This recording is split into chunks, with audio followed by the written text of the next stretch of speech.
we have tonight another celebrity, I will say, that we have heard of here but haven't had the privilege of hosting. And that is our speaker tonight, Representative Bryan Hughes. Now, we follow things like this, what goes on in Austin, the speaker's fight, and all the rest. And that is initially where we heard of you. But I want to give you a little bit of background about Representative Bryan Hughes. You're from District 5. You're a member of the Human Services Committee and the Committee on Agriculture and Livestock. You also serve on the Health and Human Services Eligibility System Legislative Oversight Committee. That's a long name. That's terrible. And you are a member of the Board of Directors of the Texas Conservative Coalition. You are from East Texas, and you are an interesting combination, a Republican and a trial lawyer. Right. That's very interesting. That's very interesting. Okay, you have received numerous awards for your work in the legislature, including the Taxpayer Champion Award from Texas for Fiscal Responsibility, the Horizon Award from Texas Right to Life, and Defender of the American Dream from Americans for Prosperity. You are the pro-life whip in the House. And from what I understand, you are well known for submitting amendments to bills on the House floor that strengthen the pro-life piece of that. You have a very strong conservative voting record, and your run for, I wasn't just making that up. We really admire people who will take on a battle like a speaker's fight. And you brought a lot of transparency to what was going on there that we needed. And people understood then really what the function of Joe Strauss's dynamics and the committee chairs and all that, and how important it was. You really shined a lot of light on that. And I want to add a couple of comments also. I understand that you work hard, even while unopposed, to make significant progress on your goals. And there's one other comment I want to share. Representative Bryan Hughes has a steadfast reputation for civility while advancing the cause. And those last set of comments were courtesy of Brandon Frady, who has a good view on where you've been in the House, and I wanted to ask about the long-term view of what you brought there. And so we're really glad to have you. Please welcome Representative Bryan Hughes.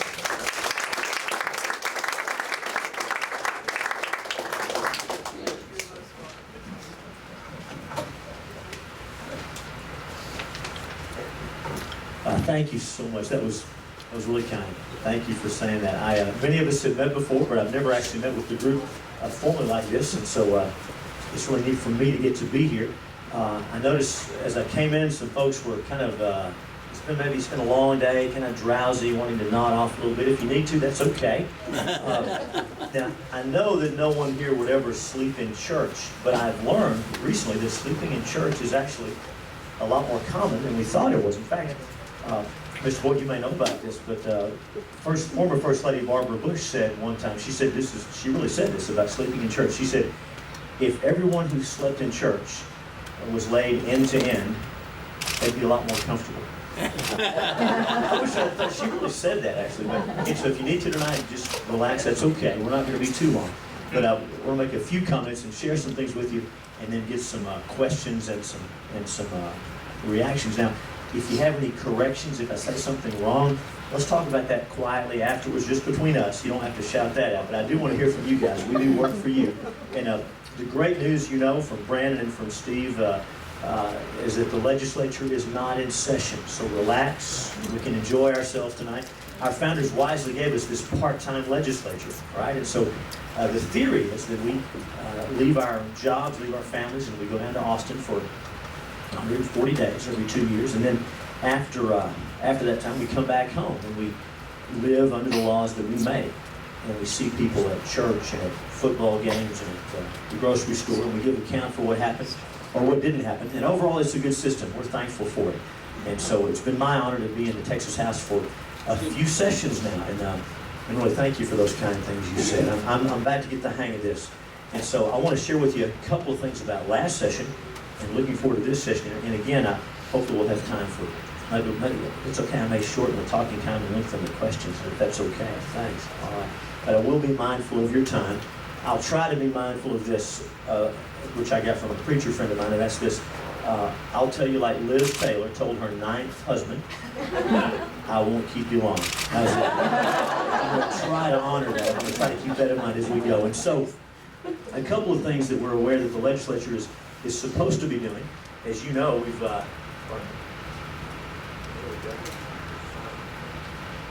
it even says speaker's water. Thank you. Thank you. The first thing I want to say to everyone here, I know there are other places you could have been tonight. I know a lot of folks work hard to make arrangements to get us here, and these things don't just happen. They don't just fall into place. You've each made sacrifices to do this, and not just this, but helping candidates and giving your resources. So thank you. I know you hear that from the candidates, but you don't hear it from us enough. Thank you. Thank you for what you guys do. Aren't you thankful to live in a place where it matters, where what you do really does make a difference? We're here in America. The government works for the people, not the other way around. It's about the only place left that way in the world. Most places have never known the liberty we know, but even those that did, we see it going up anyways in Western Europe and other places. But in America, by God's grace, we still have this liberty. We still have free speech and free expression, and we can enjoy that tonight. And so a few things. How many of us occasionally have a concern about getting stuck in traffic? We'd like to see something done about transportation. I know it's a bigger deal here than it is where I live. I live up in East Texas, and we occasionally have traffic jams there, but not quite like you guys have here. And so we understand. And as you know, a lot of good folks are proposing different solutions for transportation. A lot of them have to do with more spending. You may know this, but during the last session of the legislature, there were proposals to raise your registration fee and to raise your vehicle inspection fee to pay for transportation. Now, I always thought that inspection fee was for safety and not a mechanism to raise money. Is that what they told you guys? That's what I thought. But there was a big move, even by friends that folks we agree with on a lot of things, but even by Republicans, to increase the registration fee and the inspection fee on your car to pay for transportation funding. Now, it's interesting on the registration fee. What we've learned is that in Texas we pay a lot less than most other states. Some states pay $200 to $300 to register a car, and we pay a lot less than that. And so, believe it or not, to some folks that was an argument for us raising ours. Well, I don't want to be like those other states. Do you guys? I mean, there's a reason that people are moving here at a rate of about $1,200 a day. So we recognize there are some challenges in transportation. And many proposals were out there, from raising the gas tax to other fees, other diversions. And here's what I've told the folks in Austin, and I think it's what you told us.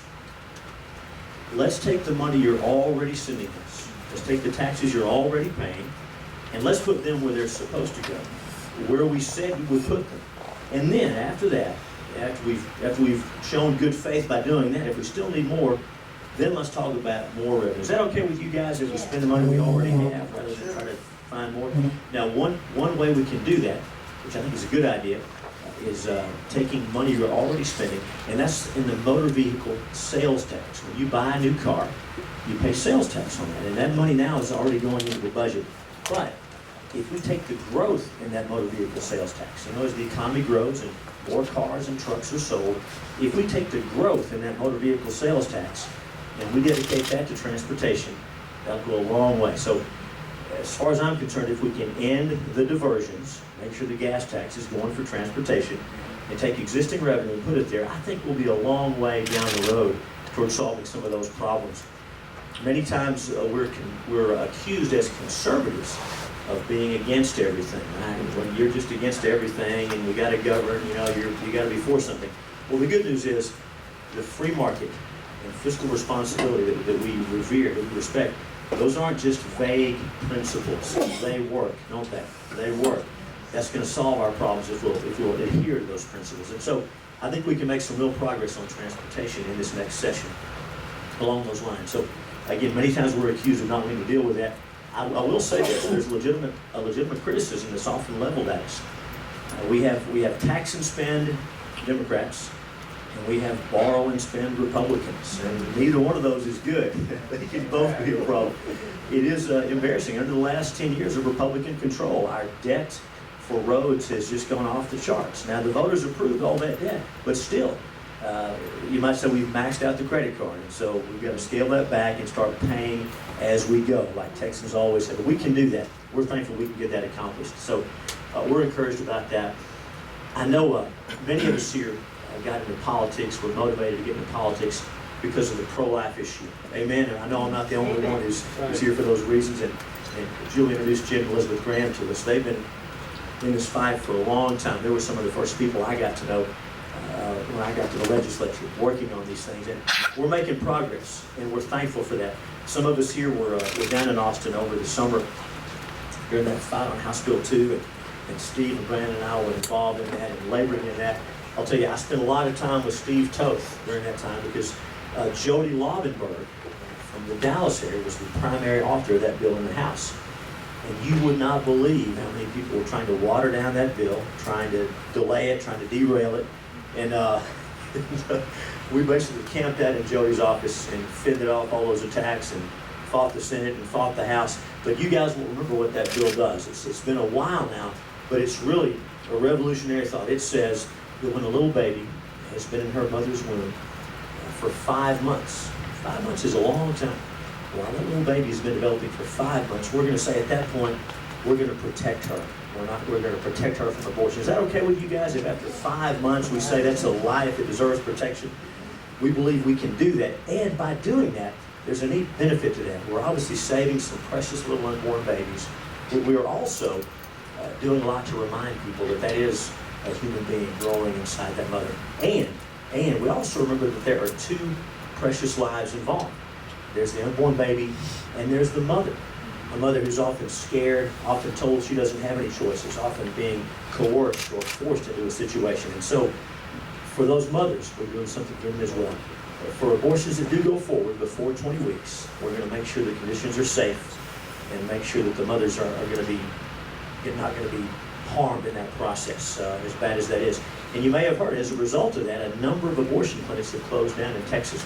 And we got calls from a lot of folks in the media asking if we were concerned because we put conditions on abortion clinics. We said, if you're going to do abortions, then we're going to treat you like we treat a day surgery center. Many of us go to these ambulatory surgical centers for procedures. Well, they meet certain standards.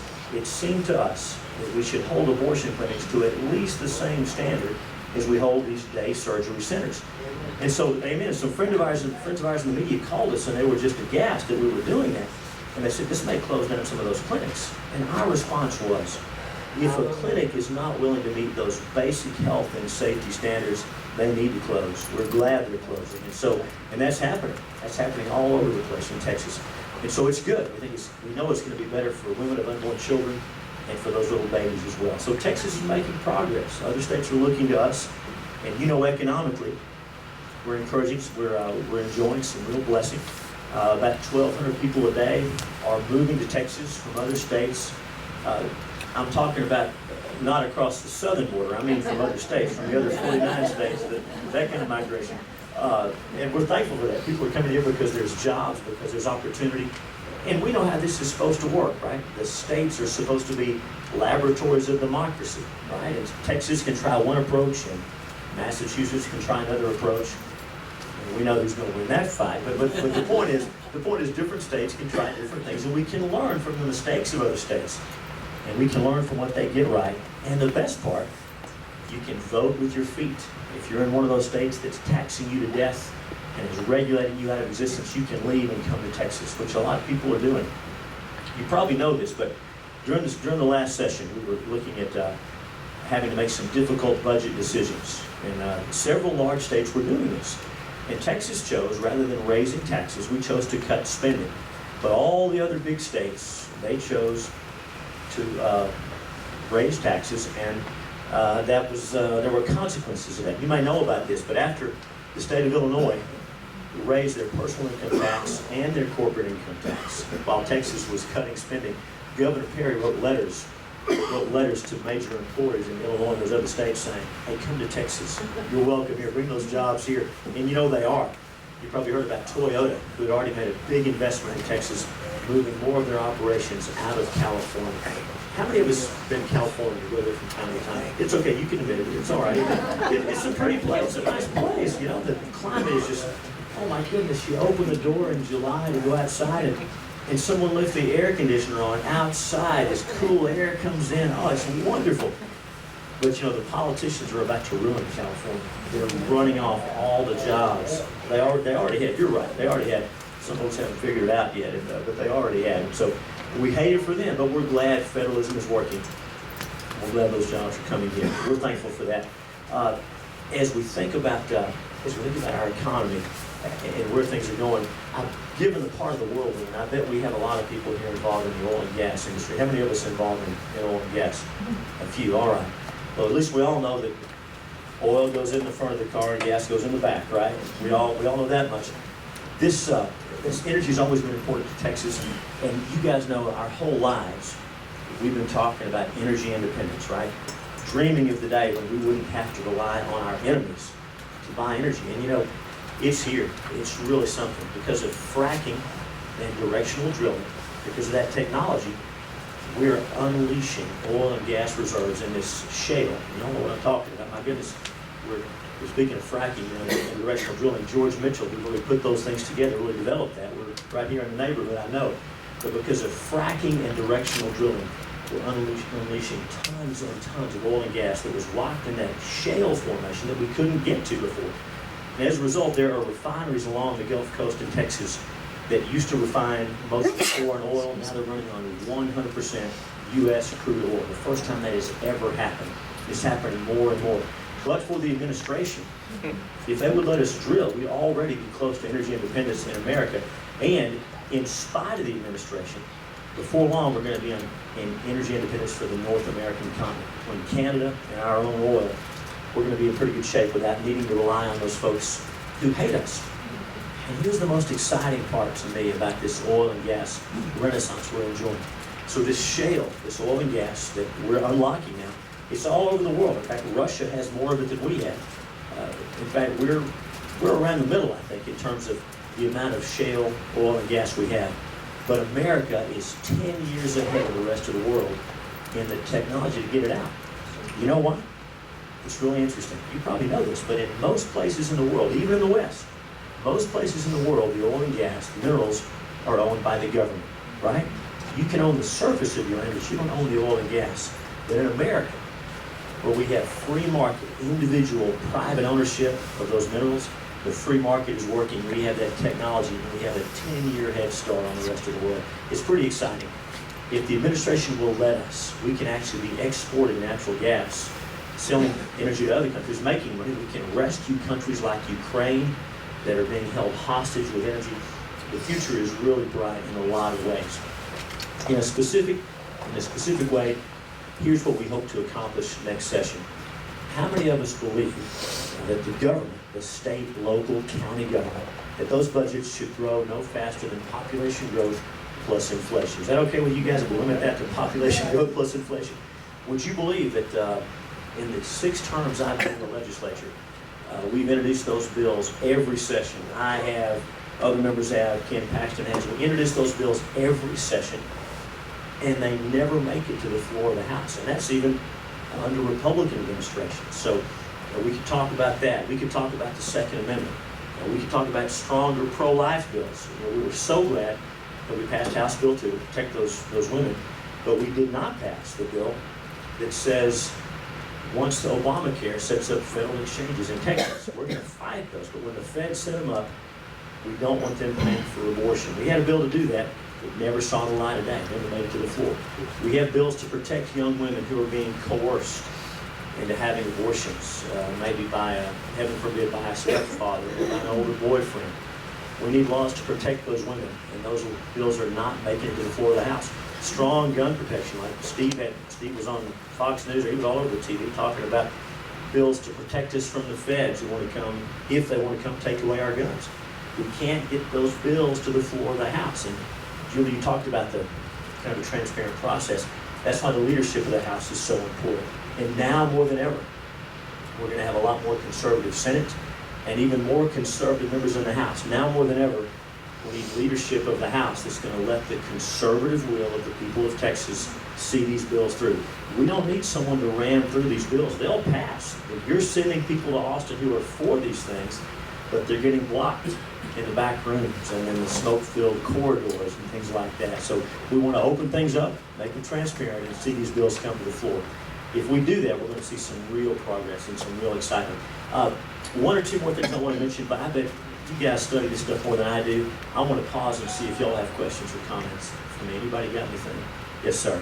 I'm interested to know what percentage off the top of your head of Republicans that get elected to the House and Senate in Texas have Tea Party endorsement versus not.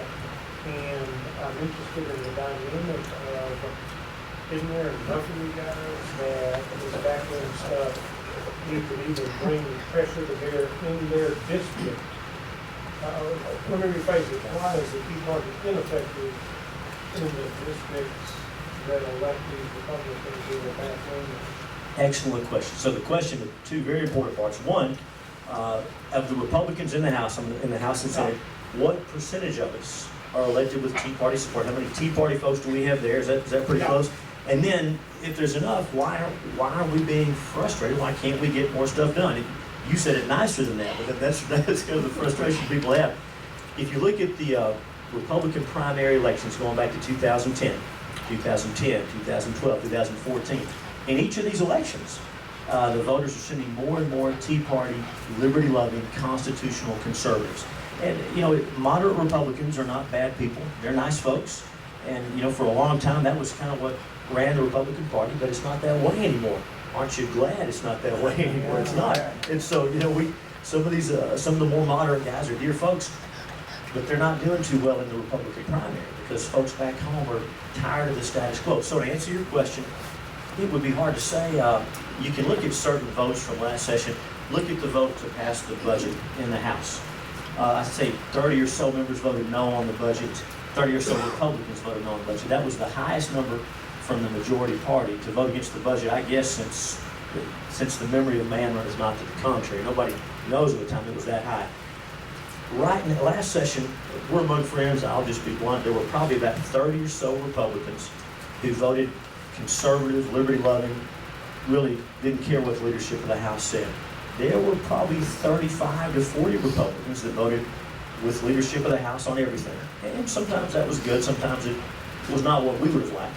And then there were about 30 in between. So roughly 100 Republicans, 30 over here, 40 over here, about 35 or so in between.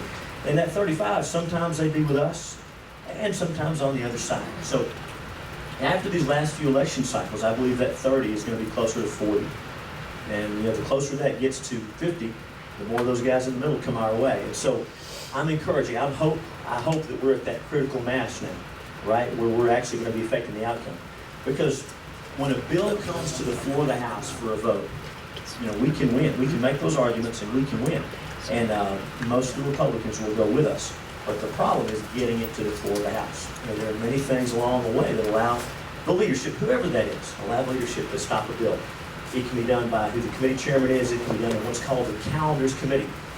Without boring you with too much boring detail, you know, if your bill's referred to the Transportation Committee, you have a hearing, and then you go to the chairman and say, Mr. Chairman, I want to vote on this bill. So you go to the members and you get the votes. If you have a majority, then they'll approve that bill from committee, but it doesn't go right to the floor. It goes to the Calendars Committee. Now the Calendars Committee, that sounds kind of mundane, sounds like a real basic committee. It's very powerful because they control what bills come to the floor. And all those members are appointed by the Speaker, every one of them. And so they meet in secret. They're really the only committee, well, except for the Transparency Committee that meets in secret. I know. Anyway, they're about the only committee that meets in secret. And and again, they're nice folks on the Calendars Committee. But they meet behind closed doors and they decide what bills make it. And so many of these bills, the bill that says no abortions in Obamacare, that passed committee and it stuck in Calendars Committee and died there. Many pro-life bills, many Second Amendment bills, many fiscal conservative bills die in that committee. So the more conservatives we get, the more influence we can have on that process. Ultimately, the Speaker appoints those committees. So there's two things we can do. We can elect a conservative Speaker, and I'm in favor of changing some of these rules of the House. Because whether the Speaker is conservative, moderate, liberal, I think if we decentralize power, right, take power away from the Speaker, take power away from the committee chairs, give it to the members. And I've been a committee chair. It's in the past, it's nice having that power. But why don't we take that away from the speaker and from the committee chairs and give that to the members? The members are the ones that run every 2 years in the districts. We're most accountable. Does that make sense to you guys? We want to flatten out those rules. So if we do those two things, it's going to make a difference. You ask about what happens back home. Again, more and more Tea Party folks, constitutionally minded folks are electing their people to the House and now to the Senate. And that has an effect on all of us. Politicians can count, right? And we can see where the votes are. So some of these folks, you're not going to change their hearts, but they may vote a little different if they see the way the wind is blowing. That's a broad generalization about politics. Is that kind of what you're talking about? No. I didn't dodge it too much, did I? Okay, thanks. All right. Yes, sir. One of the things I came across at the convention was that one of the senators there said that a bill, you can't amend a bill if the amendment would be not germane to the bill. Right. That brought up an interesting thought to me about this transportation issue. Yes. And how can all the splitting up of the transportation funds be germane to transportation? So how can they split up all these funds if they have a rule that say the issues that have to be attached to that bill are germane? Good question. So the question's about the rules of the House and Senate about germaneness. We all get frustrated in Washington because there'll be a bill about transportation, and they'll put something on there about education or something else, or some bridge to nowhere, something like that. Well, in Texas, we have a little bit tighter rules. And so the rule is germaneness, germane related to, right? Y'all know what that means. And so if you're going to offer an amendment to a bill, it's got to be in some way related to the purpose of the bill. But there are still ways to get around it. The speaker and well, there you go. The speaker in the House and the lieutenant governor in the Senate are ultimately responsible for interpreting those rules. And so they can be as broad or as narrow as they want on germaneness. And I got to say, we're talking about pro-life stuff. Many times when the leadership of the House is fighting us and keeping us from getting pro-life bills to the floor, we pass our pro-life bills as amendments to other bills. So, I mean, that kind of cuts both ways. It kind of cuts both ways. The good news is you got to have a majority vote to do that. So if there's an amendment that we don't like gets on a bill, there's going to be a record vote for that. You can see who voted for it and who voted against it. So we need to tighten up those rules a little bit, but overall it's better than Washington. I know that's not saying much. It's like being the least drunk guy at the bar. I know, but So when this senator spoke and said that bills have to be, or things that are added to bills have to, and the content of the bill have to be germane, then he was talking about getting rid of old laws like shooting the buffalo from the second story of a building. And somebody suggested, well, why don't you gather all those into one bill and then get rid of all these foolish things like you can't walk your goose down the middle of the street. Right. You know, that kind of thing. right. So you actually could, by having a majority vote and with the lieutenant governor and the speaker on board, then You got it. That's what it would take. You got it. That's exactly right. Man, that's what I should have said, what you just said. That's good. Yes, ma'am. It's Yes, very ma'am. interesting, you were talking about pro-life. Yes, ma'am.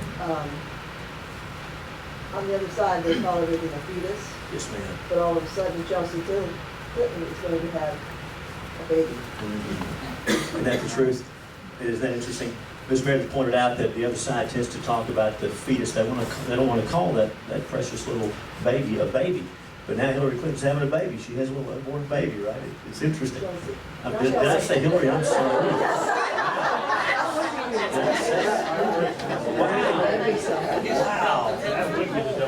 Wow. I guess y'all didn't see that story on the internet. Oh, wow. Chelsea Clinton. Thank you very much. That's a good point. And you know how, it's so true, but so many times the other side frames the issue better than we do. That's why during these pro-life fights, we just love to talk about the baby, because it's a little baby created by God and deserves our protection. I agree with you. Amen. And they want to talk about everything except for the baby. They don't want to talk about the baby. That's really something. Does somebody else have a hand up? You guys are, yes ma'am. Can you just talk about what your priorities are for the next session? Just a little bit more about, fiscally related, pro-life related, and whatever else. Oh, thank you so much. I'd be honored to. The question was about my priorities, what I'd like to see passed in the next session. On the fiscal responsibility, again, we must pass really a constitutional amendment that limits the growth of government to population growth plus inflation. Back in the late 1970s, I don't guess anybody here is old enough to remember that, but you've read about the late 1970s. There was a big push across the country, and the Texas voters passed a spending limit. But unfortunately, it was worded in such a way, there's a bunch of loopholes, so it's not really much of a limit. And so we'd like to amend the Texas Constitution that says state, local, and county government can grow no faster than population growth plus inflation. Doesn't mean it has to grow that much, but that's the most it can grow. Now, to do that, we need 100 votes in the House, 2/3, and 21 votes in the Senate to put that on the ballot for the voters to pass. Now, the voters will pass that overwhelmingly in Texas, Republican and Democrat. It's a real battle. We had 100 members of the House a couple of sessions ago, and that was our chance to pass this.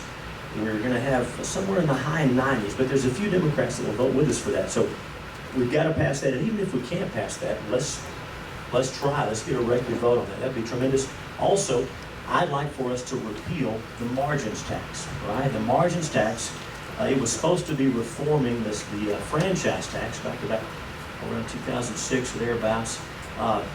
It's been a real hammer on small business, a hammer against small business. Again, we're thankful we have a strong economy. It's growing. We don't need it. Let's repeal it.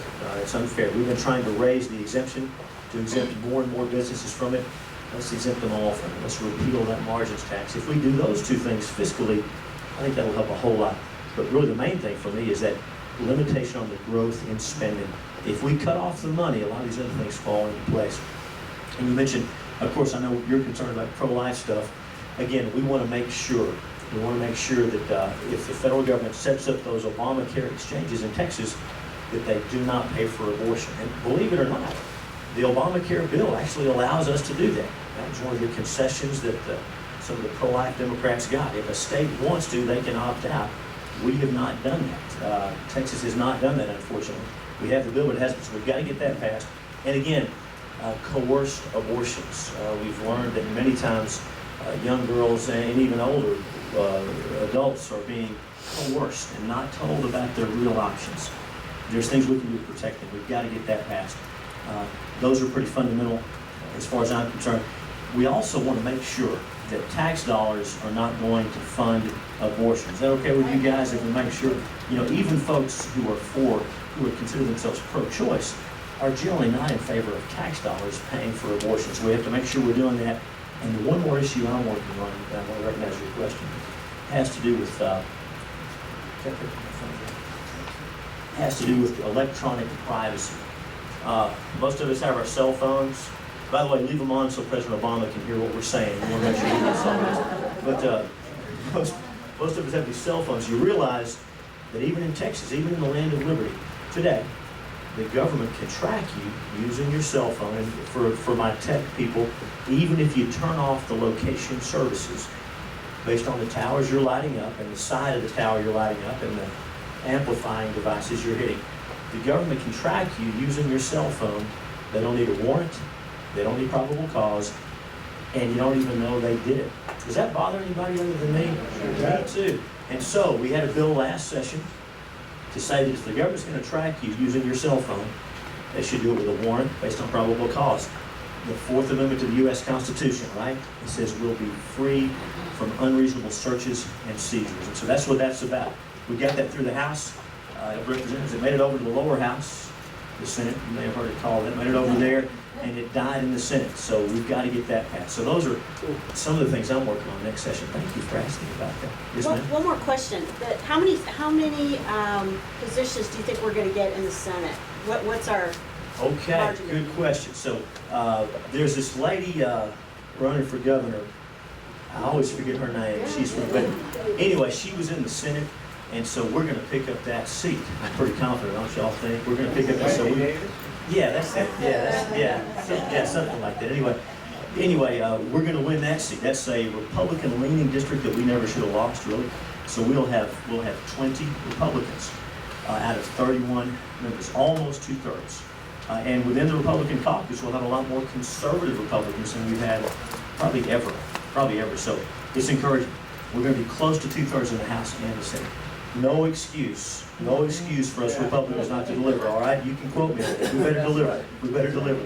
Yes, sir. My question is, the stuff that's going on at the border right now, with those kids that are being herded over the border.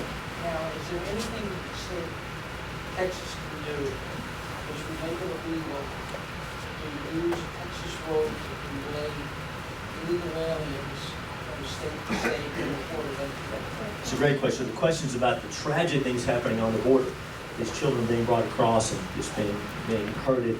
And so the question was, what can the state do? For example, can you make it illegal to use a statewide highway for human trafficking, to move them across state lines or across the international border?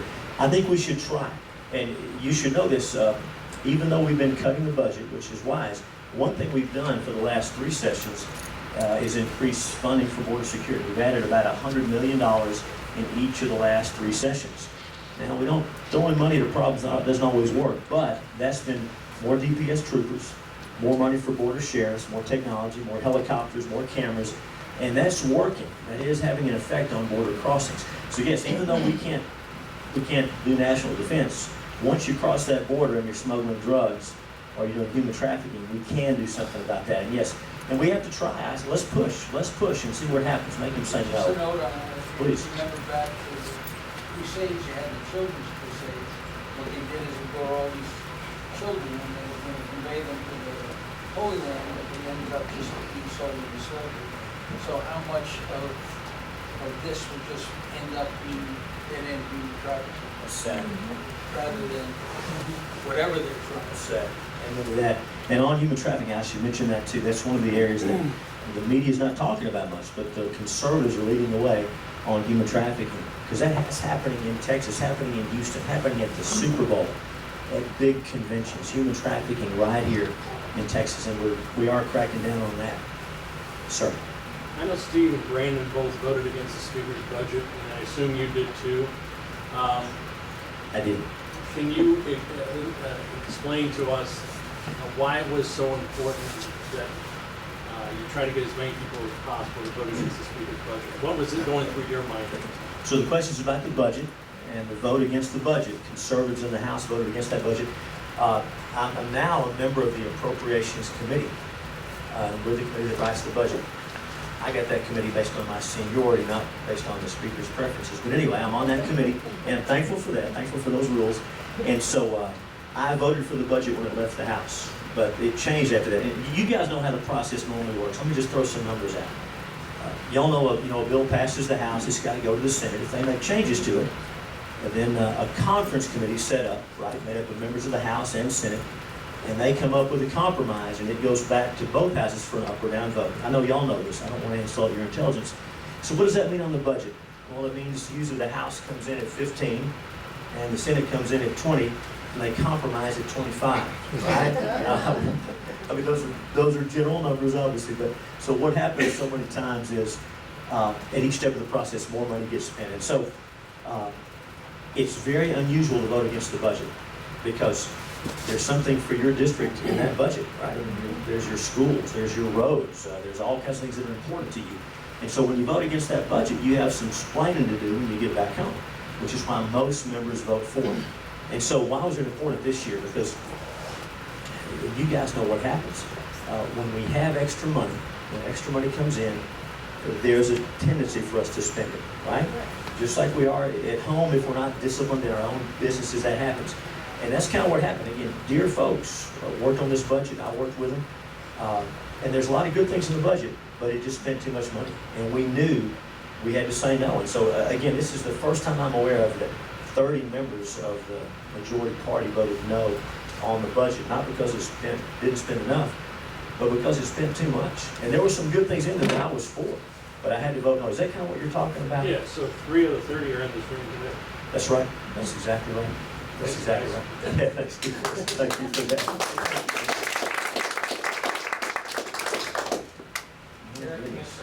My goodness, wow.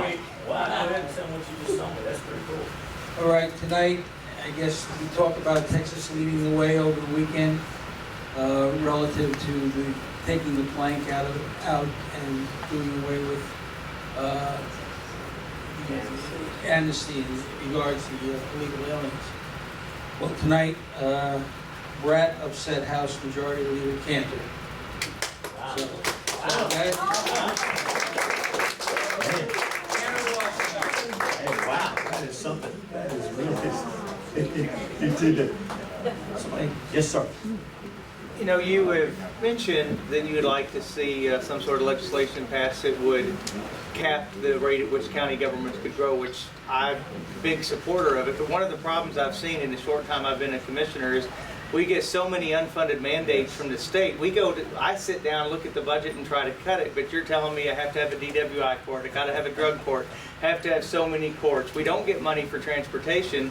Then you have TxDOT, in order for them to solve their bankruptcy problem, wanting to dump their cared for roads, unmaintained roads onto the county. Oh, they're giving those to you. Isn't that nice? That's a system that's not working. I mean, you talk about county debt, you talk about school debt, but it all comes from the legislature. You're pushing all of this down. You push the size of the classrooms down, and I mean, you can pass that, but you've got to reform how you push this stuff down on the counties, because it's just not right. We have no recourse but to follow these laws, and so sometimes it takes money. So what's the answer? Right. That's a tremendous point. You know, as we mentioned before, Commissioner, you know the difference between the county commissioner and the state rep is the county commissioner makes more money and has more power. That's what I learned after I got to Austin. But you're right, it's important because we put all these mandates on the counties, on the school districts, on the cities. We got to, yeah, that's because we're jealous. That's right. That's right. So, you know, we have to try to talk out of only one side of our mouth at a time and be consistent in that. And it's interesting. I do want to clarify. Sometimes people talk about how the federal government relates to the states, and then say the states should be that same way to the cities. I do want to make it clear. The states created the federal government, right?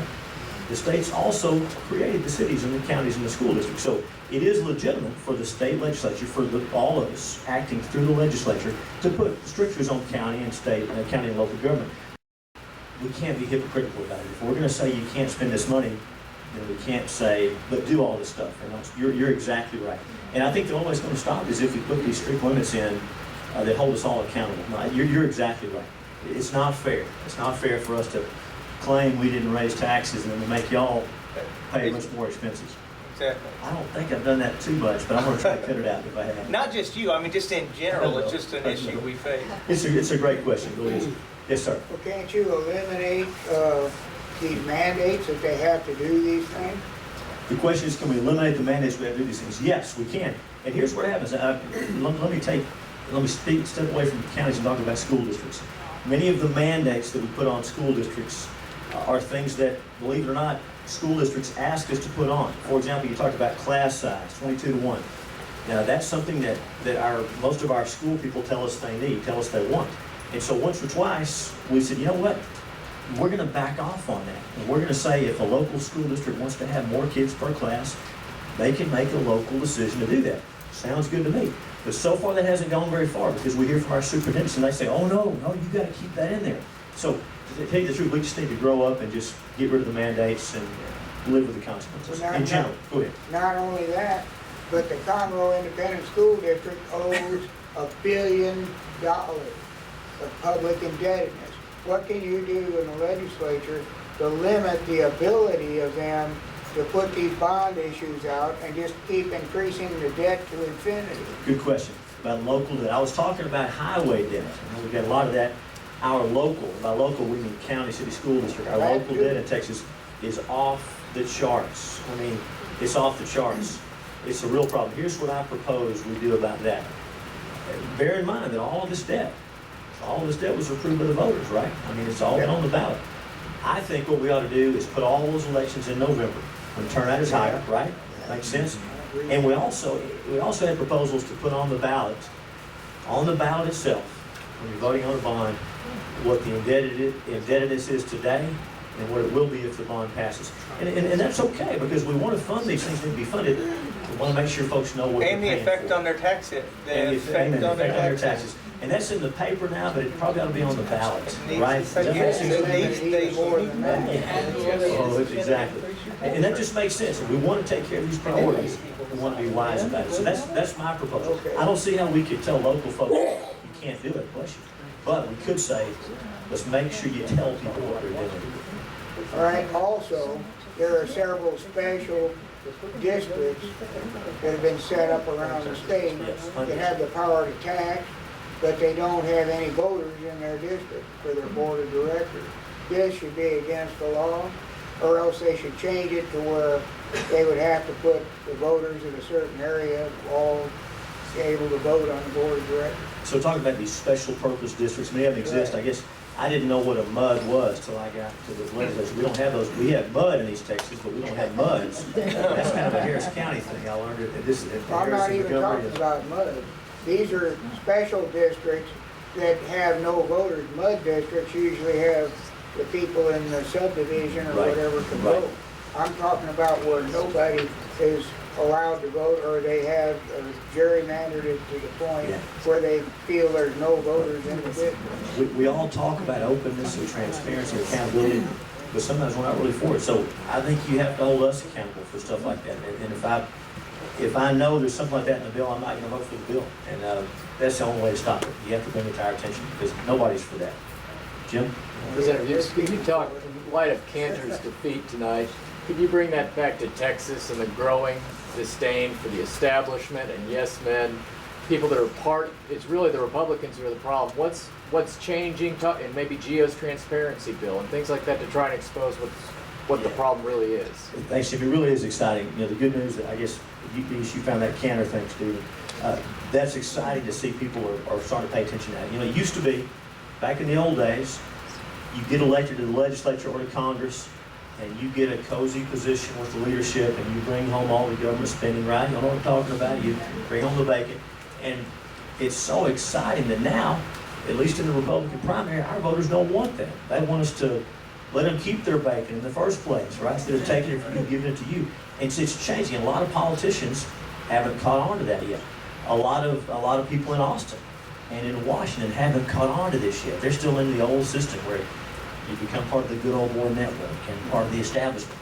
I'm excited to see that's changing. People are catching on, and yeah, and Cantor's losing is tremendous, especially in a state like Virginia that relies so heavily on government contracts and government employment. That's a big deal. I don't know anything about Brad, but that's pretty exciting.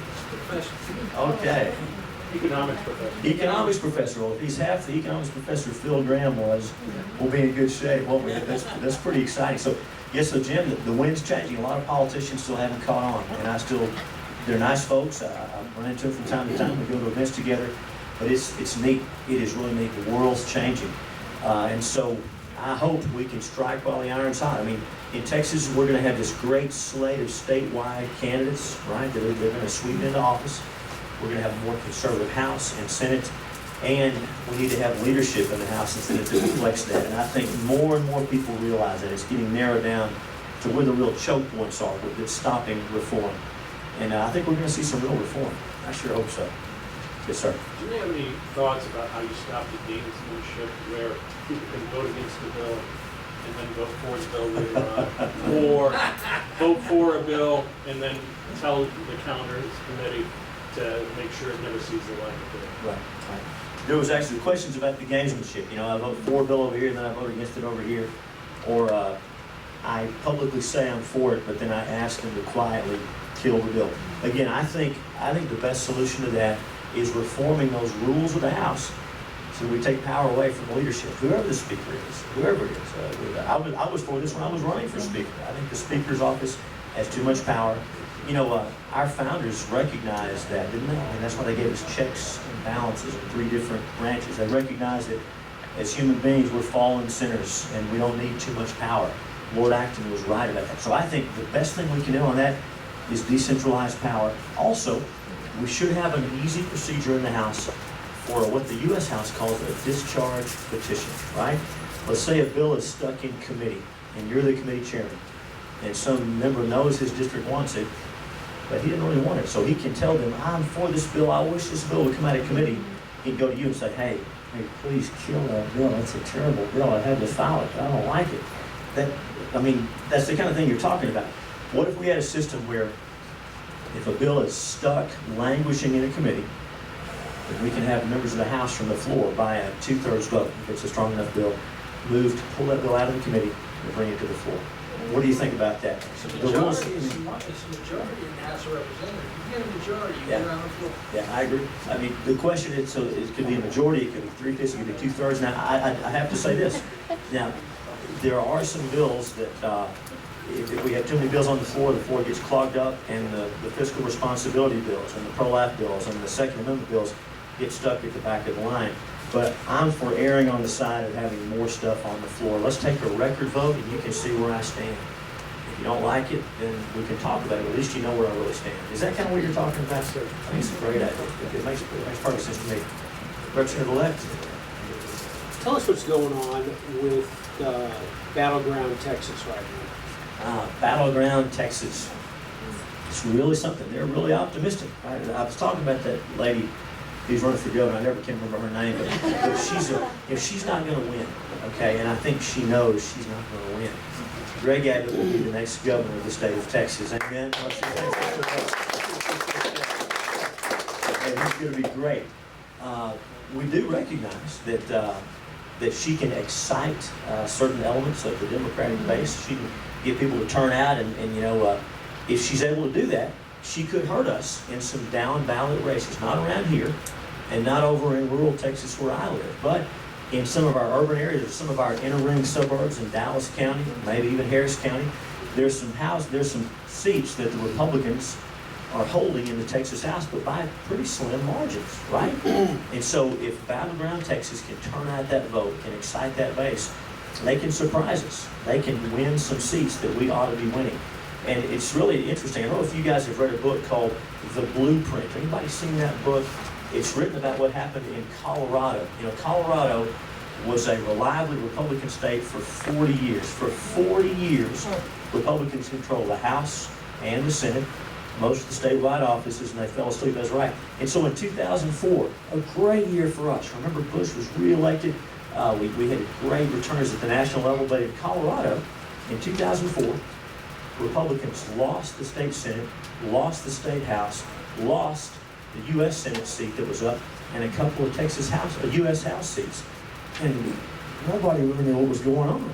But they got smart, and they got organized, and they went down to the precinct level, and they identified issues that were important. And they might talk to you about labor, or maybe talk to you about women's, so-called women's issues, and you about other issues.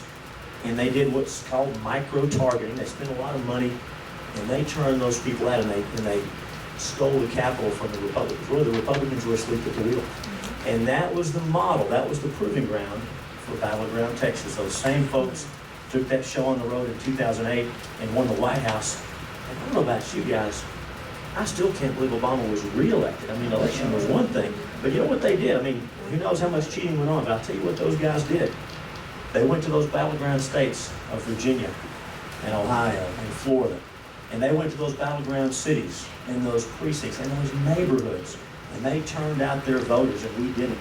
We spent a bunch of money on TV, and they outworked us and outsmarted us. So that's kind of what Battleground Texas is about. So I don't believe they're going to win a statewide office this cycle. But if we don't do our part, they're going to turn out more voters. We can't be asleep about it. I know I'm telling Noel about the flood. You guys are the hardcores. You're here. Yes, sir, Mr. Blake. Okay, one of the things when you say micro-targeting brings to mind is that they actually have databases on each individual. That's right. And they probably called them and did a survey over the phone and put that into their database. They might have even gone so far as to say, well, this is what their taxes are, so they would know how much they would go up or go down on a particular thing. Is the Republican Party doing anything like that at all? So the question is, are the Republicans doing what they were doing? Yes. The good news is yes. The Republican Party of Texas has offices on the ground in these same swing areas in Texas that we normally don't pay much attention to. They're knocking on doors. They're getting all the data that's available publicly and finding out what issues people care about. And we're also reaching out to our friends in the Hispanic community. You know, the Democrats, they think they can just fold their arms and just mark their calendar and wait until demographics, as they say, catch up with us. But we in this room know that our friends in the Hispanic community share our values. They're pro-life, they're pro-family, they're hardworking, they're patriotic, they're entrepreneurial. Those are our voters, not theirs. We just have to reach out to them and let them know that. We're already doing well. We get a larger percentage of the Hispanic vote in Texas than most states do, but we can't be asleep at the switch. If, I will say this, if Hispanics participated today at the same level that folks in the black community do, we would already be losing a number of Texas House, Senate seats. Thankfully, those folks are not involved yet, and so we want to be the ones to get them involved. I'm going to be up in Mount Pleasant, Titus County, where our school district is over 50% Hispanic, and we're meeting with some of the ministers and some of their leadership. These folks are pro-life, pro-family, and we're going to get them involved and let them know who their friends are, because it's the Republicans. I think if we do that and we stay on top of our game, we're going to be in the majority for a long time in Texas. That's my hope. Yes, sir. One concern about the Hispanic vote is that some portion of the Hispanics are actually in favor of state government, even though they're pro-family, Some of them, pro-work. you bet. So that might be something to consider in the survey, micro-targeting. That's a good point. Is this, do you believe This the government or should that, take care of yeah. this, that, and the other That's thing? exactly right. Because that might not be something we actually want to turn out. If we're smart, we'll determine which folks, red, yellow, black, or white, the folks that share our values, whatever their race is, that's right. But the big government part is something that should be investigated, and I worry that it's being looked at. I'm glad you said that. I appreciate that. My friend Mr. Boyd had his hand up all night. He always has a good question for me. It's the and so, first time, but I talked to you about what I want you to address. I'm not going to argue with you. Okay. I don't want to do that. Okay. You're just too good. You really are very impressive. I know. Hey, listen, but I asked you to remark on Senator Patrick Yes. a little bit, but I Yes. want to make one remark. Battleground, Texas, I'm in the Democratic Yes. Party. I'm going to go to the Democratic Convention. I'm going to vote you conservatives. I'm going to try to get some anti-Obama resolutions through. You can do good. Hey, but look, here's your problem. Okay. Queen Latisha. I've got a long list of problems. Queen Latisha Yes. is going to run a very good race against Stafford Davis. Okay. She's going to lead Wendy Davis for sure. That's right. Because, yeah. And there is the best chance in my opinion. So I do want you to address also what Patrick said over the radio station complaining about your house department. Okay. On the airport. Thank you for that. So the question is about the lieutenant governor's race. Obviously, this is Dan Patrick country. Folks here know him well. He's an articulate guy. As far as speaking ability, as Governor Perry leaves the scene, of all our statewide guys, he's probably the strongest orator. He can really fire up a crowd. Some of our guys, they're all good, but he's a great speaker. And he said some things that the media has taken and made it sound hateful or try to use against us. And so, yes, so the hope is that there's a lady named Letitia Vanderkee from San Antonio. And she'll tell you she's a much more moderate than the lady on the top of the ticket on the Democratic side. So they're optimistic that that's a race where they can make some real headway. I think because Senator Patrick is such a good communicator, I really do think this. Now that he can focus on the fall campaign and get out there, I think he's going to be good. I really think he will. We'll see. But that is the race that I guess the Democrats are most optimistic about. Yes. I think they're going to be disappointed. But you're right. We can't take it for granted. And what about Patrick's criticism of the Republican House, which funded his bills on airport? Okay, so he railed against y'all on the radio. I listened to him. A lot of y'all don't listen to him. Well, I'm glad I didn't hear that. So the question's about the TSA bill. You may recall that Representative David Simpson from Longview had a bill to protect us from groping and molestation by the TSA, by the federal agents. And Senator Patrick picked up the bill in the Senate, and somewhere between the House and the Senate, that bill died. I never have gotten a straight story on that, but I'll tell you, it wasn't the House's fault. How's that? He says it was. I guess we all have some blame for that. You guys, y'all are so patient. I want to say on a very personal note as I close, really, many people here I've met before and gotten to know, and people here have prayed for me and encouraged me, and I've gotten to labor alongside it. Thank you for letting me do this. The Capitol, most of us have been to the Capitol. You know, it's a beautiful place. It's bigger than the one in D.C., and it's much prettier too, I think. But you know, I have to remember that it's a state rep is a part-time job. It's way down the bottom of the ballot. It's nothing to get excited about. It's good to be humble. But it is an honor for me to get to walk in there and realize I get to work in that chamber. I get to cast those votes that are going to shape the future of Texas. It's a big deal for a boy from Indiana to get to do that. And y'all, many of you helped get me there and keep me there. You've prayed for me. And let me just speak to you from my heart as I close. I love my country and I love my state. Texas is to America what America is to the rest of the world. It's the land of opportunity. People are coming here because there's opportunity, there's liberty, there's freedom. We mean those things. They're not just phrases. And I don't think God's done with America yet. I believe our best days can be ahead of us. But let me say this from the bottom of my heart. As much as I love my country, as much as I love my state, I am so glad that my citizenship is in heaven. I'm glad that I have a relationship with the Lord Jesus, that though I'm a guilty sinner, He paid the penalty for all my sins, and I've received Him as my Savior. And so now my sins are forgiven. I have a relationship with Him, and each one of us can know that. I can tell you this, it makes the battle a whole lot easier knowing that this isn't all we have. And so I want to share that with you. I'm glad to live in a country where I can say that without fear of reprisal or getting locked up or having that knock on the door in the middle of the night. May it always be so. God bless you. Thank you for all you're doing. I appreciate it more than I can say. Thanks a lot.